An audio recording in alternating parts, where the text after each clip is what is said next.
at our lowest points in our career are also the opportunities for the most growth, making sure that you're running towards something and not running away from something.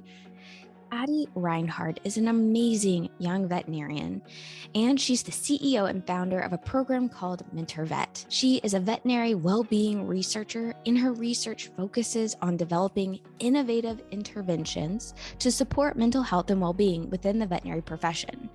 She is on the research team for the third phase of the Merck Animal Health Veterinary Wellbeing Study and is currently collaborating with Merck Animal Health to grow and expand the MentorVet program. She completed a master's degree in community and leadership development and a graduate certificate in college teaching and learning from the University of Kentucky in spring of 2021. She is incredible with this program, but more importantly, her story is beautiful and very relatable. And she made a lot of her career decisions by focusing on her values. So I'm excited to welcome and introduce you to the amazing Dr. Addie Reinhard. I do want to thank you for coming and sharing your story. And I know part of your business right now is a lot of sharing your story over and over again. So hopefully I'll ask some additional fun questions for you because I think you, more than a lot of people, understand, I think, what I'm trying to do with this podcast. And it's really to help our colleagues, both veterinarians, vet techs, and lots of people who are going to go through maybe some questions about what they're doing with their life, their work. And so I'm really excited to learn a little bit more about your story and what makes you excited about working. So you were talking about your mom and being in Kentucky as well. So is that where you were born? What was little Addie like? So yeah, I actually grew up on a farm in rural Tennessee. So my mom is a nurse. My dad is an entrepreneur. So we owned a music store growing up. So it's kind of a fun fact that not many people know about me. But yeah, the first 6 years of my life, essentially, I was in the music store, and it was a family business. So we all kind of were working, even little Addie, in the music store and working on the farm. So there's always something to do, whether it be in the store or on the farm. We had llamas and goats and chickens. So it wasn't like your typical farm, more of a hobby farm, but we did breed llamas and goats and sell llamas and goats. So I think that because of those early experiences, I always was really drawn to animals. But seeing my mom and doing that work, I didn't really think that I would be able to kind of do medicine because I never really liked human stuff. And I thought that, it's gross that she came home with, vomit on her scrubs or, all the different things. I said, I don't want that. I don't want that. So I ended up, being very interested in biology and education. So I started off at East Tennessee State University for my undergrad, and really was wanting to do high school biology teaching. I got into becoming interested in kind of informal education. So I did an internship at a nature center in Asheville that I loved, and it was there that I met a veterinarian, and I learned about the veterinary career through this vet, and really found that this career was, it was a really interesting mix of science and teaching, and then also getting to help animals. So I started looking into the career of vet med in undergrad, and I started some shadowing experiences, discovered that I could actually handle the gross stuff when it was animal stuff. And so from there, I applied to vet school and got into UT vet school. Oh, fantastic. So I do want to back up just a little bit. Since you worked in the music store, did you play an instrument? Yes. Yeah, we play, I play a lot of instruments. So we, after the music store closed, we kept a lot of the instruments that we used to sell. And so we play music together as a family, even still. Like if I go home Oh, no. for Christmas or the holidays, we all play music together. I play my main instruments. So I learned initially on piano. So I'd say that's like my most comfortable instrument. And then I also play ukulele and cello and guitar. I played in a jazz band in high school. I played saxophone. And so, yeah, I think those are kind of my main instruments, but I also can pick around at a bass and things like that. So whatever instrument there is, I'll play it. So. I love that. Well, I mean, it's so wonderful to kind of have, you know, a creative side, biology side. There's a lot to us that we can enjoy. So, so sorry. Going back, you got into UT vet school, and what did you think you might do after vet school? Just getting in, because we often see that we change our minds sometimes along the way. So.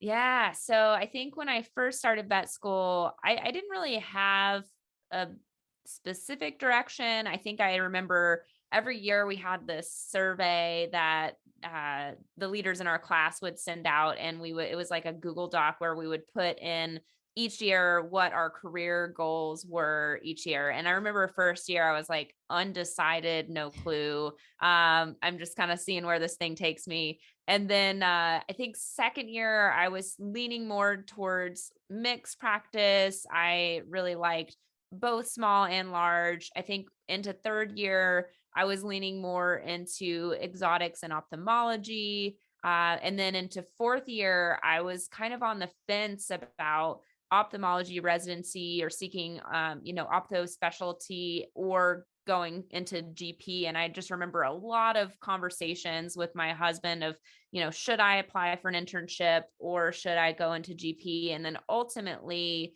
I decided GP, at least for the first few years, just so I could have that solid foundation of medicine and surgery so that I could always fall back on that, because I didn't want to be limited on where I lived in the country. I wanted to be kind of flexible. My husband's a 3D artist, so he's kind of specific on where he can live.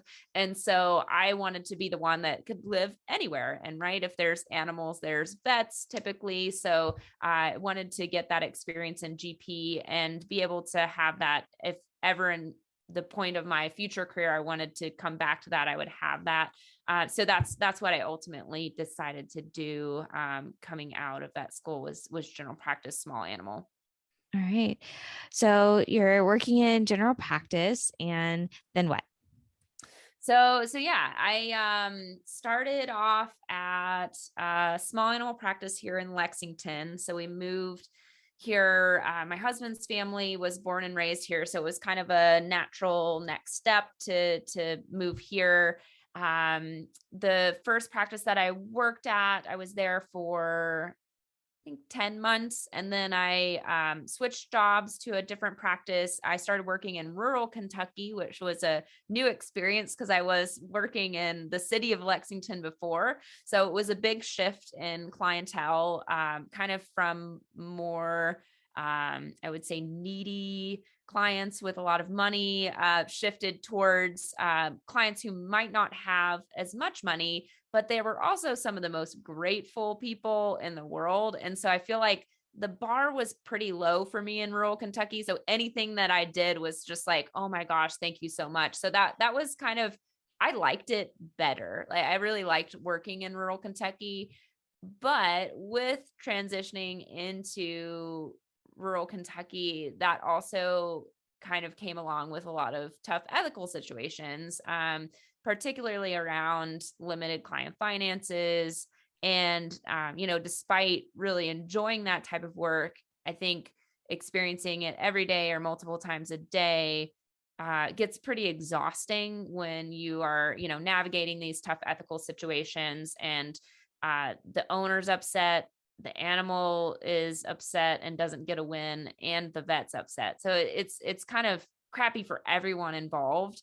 And I think after a while of kind of this moral stress and ethical trauma, I eventually burnt out. And I think that part of that was that I wasn't setting good boundaries for myself. I worked in a really supportive environment and I loved my mentor. I loved the practice. I loved my coworkers. There was very little conflict with my team or my boss or really any of that. But I think for me, at least, a lot of my burnout was related to kind of this ethical stress that I was experiencing, as well as just trying to work really, really hard without caring for my own needs. And so just, working perhaps and taking on a bit too much, not being able to say no if something walks in the door, things like that. And so, at first it was fine, but then after a while it kind of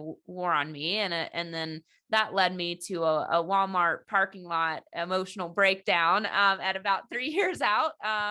And I just remember calling my mom. That's kind of, I have, when I'm kind of in these emotional breakdowns, I kind of have a workflow of what I do. And so typically the first thing that I do is reach out to someone that I care about. So in this instance, it was my mom, and I was talking to her and I was like, I just don't know what I don't know what I'm doing anymore. I don't know why I'm doing this to myself. I don't know why I keep pushing myself so hard. And I think that was the moment that I realized that I was really severely burnt out. And it was really fortunate that she's a nurse. So she's also experienced these things in her career. So she was able to kind of support me through that. And I think at our lowest points in our career are also the opportunities for the most growth.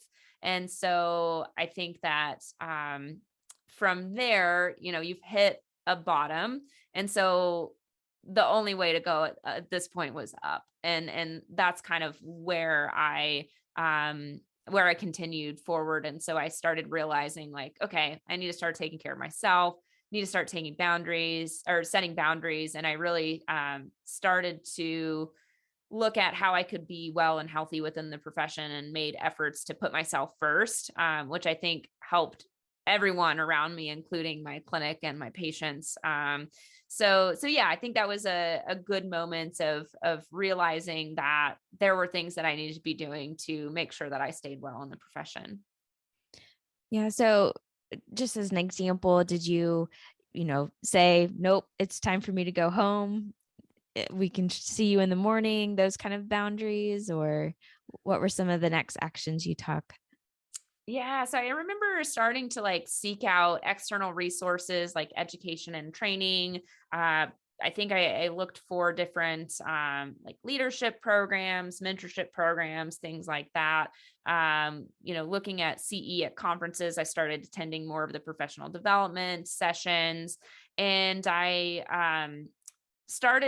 think the biggest step for me was starting to vocalize how I was feeling to my employers. And so a big step for me was meeting with my mentor and my boss and telling him, I'm feeling burnt out. And how are we going to go forward from here? What can we do to make sure that I can stay happy and well in this practice going forward?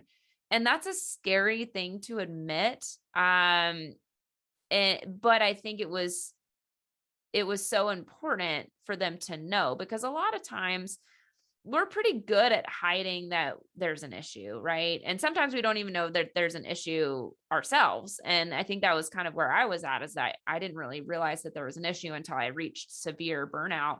But I think it's such an important step to be able to admit that there is something going on to your employer, and hopefully they're going to be supportive of helping you create changes. I had some ideas of things that we could do going forward to make it better for me in the practice. They made some alterations. So they really started honoring my lunch break and made sure that I was, getting time to take a lunch and getting time to take breaks, trying not to overbook or double book. And so there was really an effort on their end to make me more comfortable within the practice, which I've seen happen quite a bit when people actually start reaching out for help. So I think that's something that was really impactful for me, because I think sometimes we think that our employers are,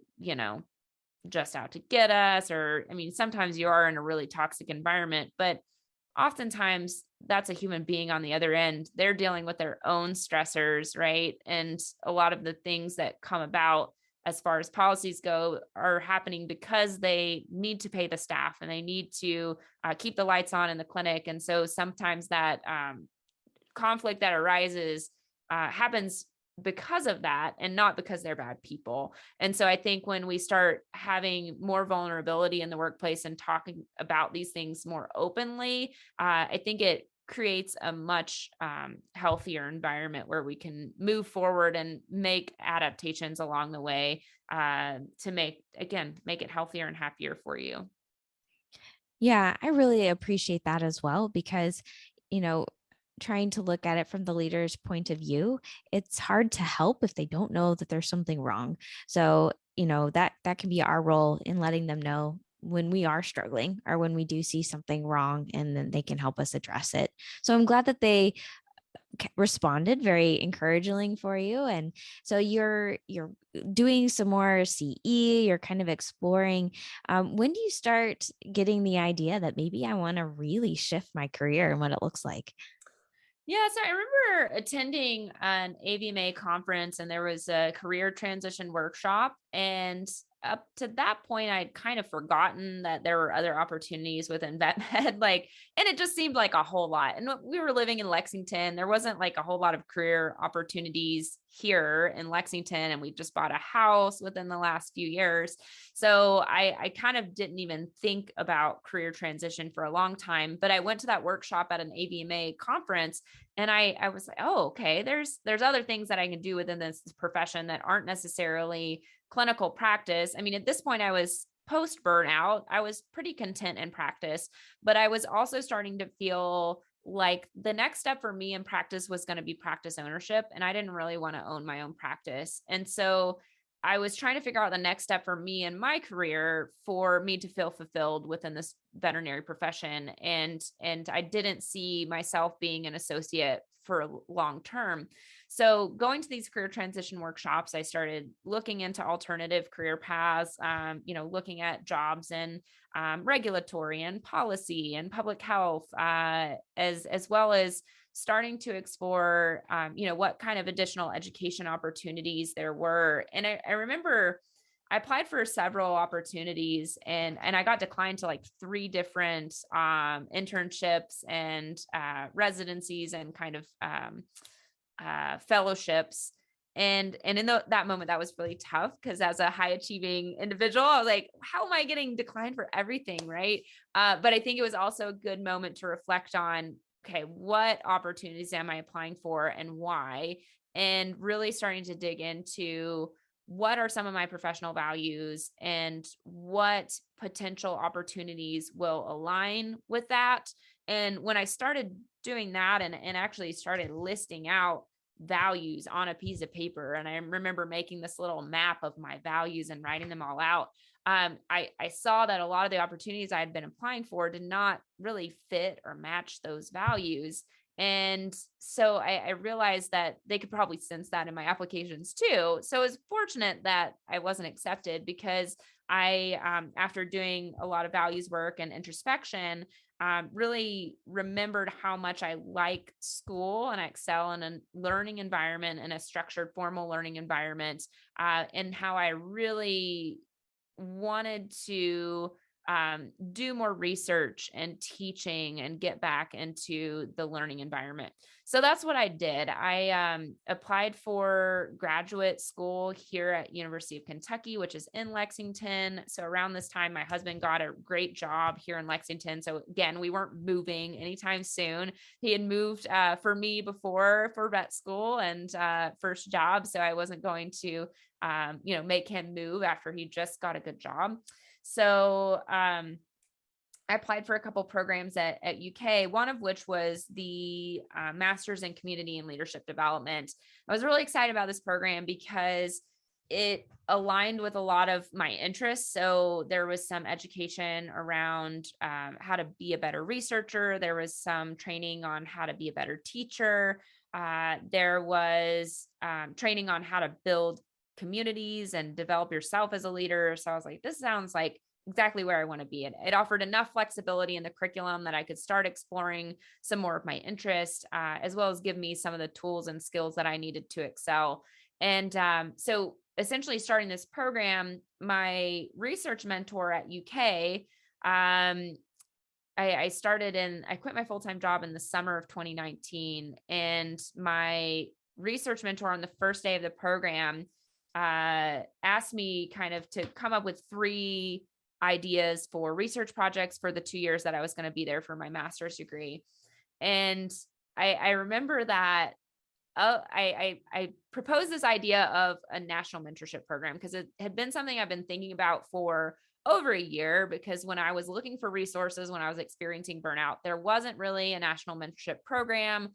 And this surprised me. And so my idea was to create some kind of national mentorship program that accounted for supporting vets in the transition of practice and some of the challenges that they might be facing, and really help support them in the transition of practice. And so essentially I proposed that idea, and I said, do you want to hear the other 2 ideas? And she said, no, stop there. Like, this is what you're doing. This is going to be so successful and you don't even know it yet. And she was just empowered me to really, get excited about this vision that I had, and really empowered me to pursue that. Because if at that point she had said, no, this is kind of a dumb idea, like, let's hear your other thoughts, or like, this doesn't really align with our research plan here in this department, what else do you have? I don't know that MentorVet would have even happened. Right. Yeah. So this moment in time of these, my research mentors, saying, no, we're doing this and we're going to help you, was a really important moment in MentorVet's journey. So I spent, essentially 2 years there, researching early career and, the challenges associated with it, developing a pilot program, that would help support well-being in the transition to practice. And that whole process was, it took a long time. I mean, it took about 2 years to really get this program piloted and get the data and make it really impactful and meaningful. And then one of my other research mentors, Dr. Elizabeth Strand, connected me with Merck Animal Health, and they learned about my project, and then they wanted to support it in whatever way possible. So they became a founding sponsor in the spring of 2021. I launched my formal company, MentorVet, in March of 2021. So our 1-year anniversary is actually on Thursday, which is really exciting. Oh, happy anniversary. Thank you. So yeah, and that's what I've been doing ever since grad school, is just full-time on this project. So what have been some of the challenges through this process that you might want to kind of alert some people to? I mean, there's always lots of challenges along the way, especially when you're making something new. I think that, for anybody like that's considering transitioning careers, one big takeaway that I had through my experience was just making sure that you're running towards something and not running away from something. And so that values work and really discovering what is it that I actually want to do outside of clinical medicine and why, really helped me clarify what my next steps were going to be. And so I think that would be kind of one big takeaway. And then also, I think the aspect of kind of never giving up, especially if you're doing something like entrepreneurial, it's hard and you're going to get a lot of no's, and the no's suck because you're so excited about something and you don't understand why somebody else wouldn't be excited about this thing. And so when you're going through this process, and I remember some advice that my dad gave me because he's also an entrepreneur. And I remember him telling me, because I had a no at one point that stung. And I was telling him about it. And he said, Addie, for every 10 no's, there'll be one yes. And the yeses are what will keep you going. And the no's are important too, because you wouldn't want to collaborate with somebody that isn't really excited about what you're doing anyway. And so that advice really helped me to be able to move forward, because you do get a lot of no's if you're going to start something new. And there are hard days, but if you just keep going and following your vision, eventually you'll find other people that are excited about what you're doing and want to support it as well. I I love so much of what you said. First of all, the values graphs or things that you were drawing. I think that's such a good idea to kind of focus you on where you want to go. And then once you're in that direction, I'm glad you had so many people that were mentors for you. So mentors for the MentorVet. Um, what do you have any thoughts around people who may not have parents who quite understand what you're going through? How might you find mentors to kind of help you work through some of these questions that you're having? Yeah, I think it's always important to have multiple mentors. So, like you said, fortunately, I have wonderful parents that could help me through a lot of these challenges. But there's also a lot of things that they did not understand about what I was doing too. So, for me, I think being proactive about seeking mentors is really important. And you would be surprised the places that you can find mentors. And so you don't always necessarily have to go through a formal mentorship program like MentorVet to find mentors, although we do have wonderful mentors. There are other places that you can look, going to networking events at conferences and meeting people and just being proactive about asking people if you make a good connection, asking them if you could meet again, and then at that meeting ask them if they could be your mentor. And so I think that being proactive about seeking mentorship, not only in kind of formal structures or within your practices, but also looking outside of your practice, even looking to a classmate. So peer mentorship is also very effective. So finding somebody who might be going through similar experiences as you are, and just connecting regularly and providing support to one another. So I think that being creative on where and how you find a mentor, and also being proactive about asking for it, is super important. Another place you can start looking for mentors is within your organization. So joining local state VMAs, or getting involved with interest organizations, or organizations that are aligned with your identity, I think can be a nice place to find mentorship. So for example, Wavaldi for women's leadership, I'm sure there's individuals within that community that are more than willing to be a mentor. And so yes, I think seeking mentorship outside of the practice, and then also more than one mentor, and then being proactive about it. Love that. So what has you most excited these days? So yeah, I think we are growing so much. So in the fall, we launched our first large cohort of MentorVet. We had about 75 vets going through the program. We have 150 vets going through the program this spring, which has been super exciting to see the rapid growth of the program. And I think what excites me most is just to see the transformation from start to finish from some of our mentees who are starting off not even recognizing that they're burnt out, going through the first module, learning about burnout, and really starting to make some of these changes to make themselves happier within veterinary medicine, and seeing by the end so many stories of how this program has impacted their careers. I think those stories keep me going and drive me for what I'm doing. So I'm very excited to see a lot of the results and research coming out from our program evaluation. And so essentially a lot of these stories are not just anecdotal. We have evidence and data to back up everything that we're doing at MentorVet. And so in the fall, we did a program evaluation of the MentorVet program, and found that the mean well-being scores of the individuals who went through the program was significantly higher than a comparative population from the Merck Animal Health Veterinary Wellbeing Study. We also found that these individuals are more likely to feel like they had a healthy way to manage stress than the comparative sample. And they were much more likely to seek out help if needed after the program as compared to before. And so all of these things combined just give me so much hope, because really what I'm looking to do for this program is not be a forever I'm not always going to be there, and MentorVet's not always going to be there for these individuals. So really empowering them to help themselves so that they do know in the future, when I'm not around, how to ask for help and who to ask for help from. And then also learning all these skills like stress management going forward. That's something they can use for the rest of their career. That knowledge isn't just going to go away.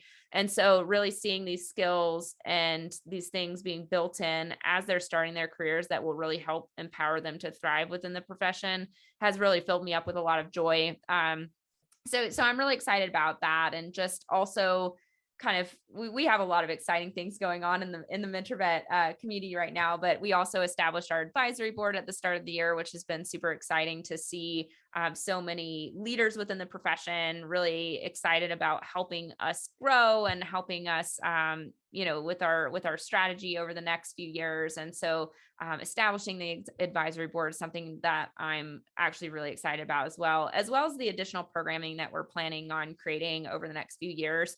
So part of this MentorVet journey is realizing that not only are new grads struggling, but a lot of other individuals within the profession are also needing help, as well as our veterinary team. So what kind of evidence-based programming can we create to help these individuals, to support them in their careers and empower them to thrive, and really creating these healthy habits and really starting to open up these conversations and creating these safe spaces for vulnerability that anyone in the profession can come to MentorVet, and we have a program available for you in times of need. So have you kept in touch with your master research advisor? What does she think of where you are now? Yeah, we still text.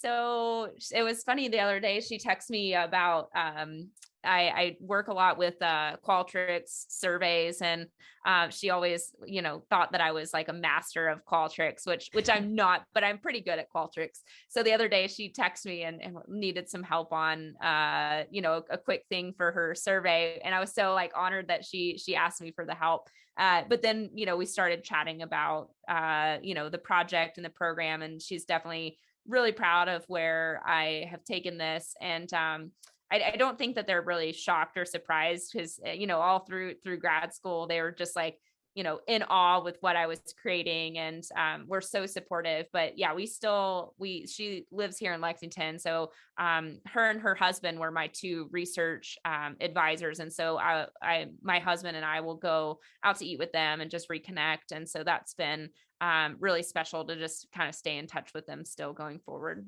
Oh, that's really special. See, perk to staying right where you are. You're still surrounded by all the people who have made this happen and continue to encourage you. That's really cool. Yeah. All right. So, before we go to some rapid fire questions, and don't worry, they're not too crazy. Any last bit of advice, or maybe something I should have asked, you wish people asked? What advice do you have in general for our colleagues? So, yeah, I think my biggest advice for anyone in this profession is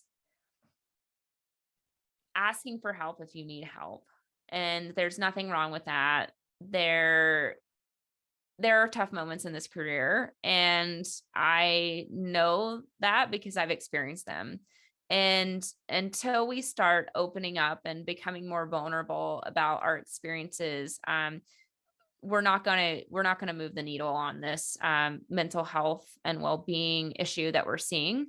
So I would love to see a veterinary community that is both really open about the challenges that we experience, but also in a productive way. And so instead of looking at challenges as, horrible, there's no way forward, but instead looking at our challenges and the opportunities for growth, and how can we make this challenge better? and what can we do to be healthier within the profession. And so, if something like client conflict is really stressing you out, talk about it, but then also talk about how you're going to make that better and less stressful, and doing things like seeking training in conflict resolution or debriefing with a coworker. And I'm not talking a rant session, but just debriefing in a healthy way, right? So I think if we can create these structures of vulnerability and support,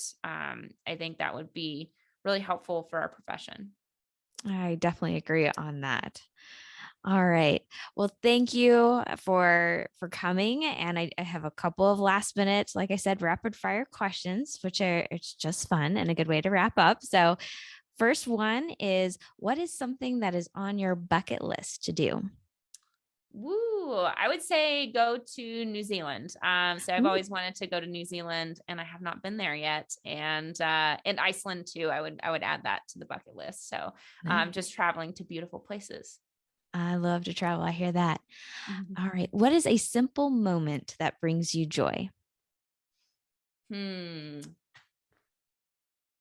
think afternoon dog walks. So every day my greyhound will whine until she gets to go for a walk. And it's a good reminder for me. It keeps me accountable on my self-care. And so every afternoon we go for a walk, and I just love that little brief break for, 10 minutes just to be outside, rain or shine, cold, hot, it doesn't matter. She's going to get her walk. So those moments of, just walking her has been special. Our pets keeping us accountable. Gotta Yep. love it. All right. If you could create a law that everyone had to follow, what would your law be? Man, well, I think this is just good advice in general for organizations going forward. But one thing that every organization could do would be offer an employee assistance program. So everybody and every company has an EAP so that their team can get free access to mental health care to direct them for next steps on their mental health. So yes, your universal EAP, I guess, would be my law. That's a good law. We got to get you into politics next. All right. Final question is, what is one thing you are grateful for? I have so much gratitude. So I think that my biggest gratitude, at least over the last 3 months, has been my own mentors. And so there was a moment in January where I realized I took on a little bit too much work for the first start of the year, and realized that, oh crap, I'm going to be working 60 to 80 hours a week until March.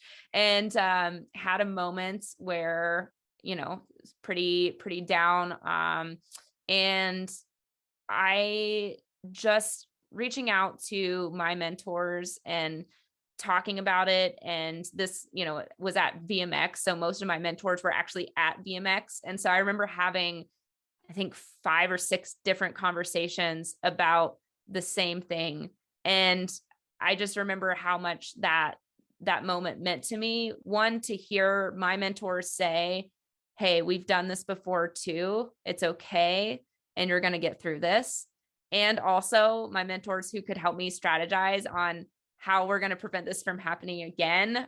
So having both that emotional support as well as that productive problem solving was so important for me at the start of this year to really get me through this busy season of conferences and speaking and starting MentorVet and ending the last cohort of MentorVet and starting a new research project.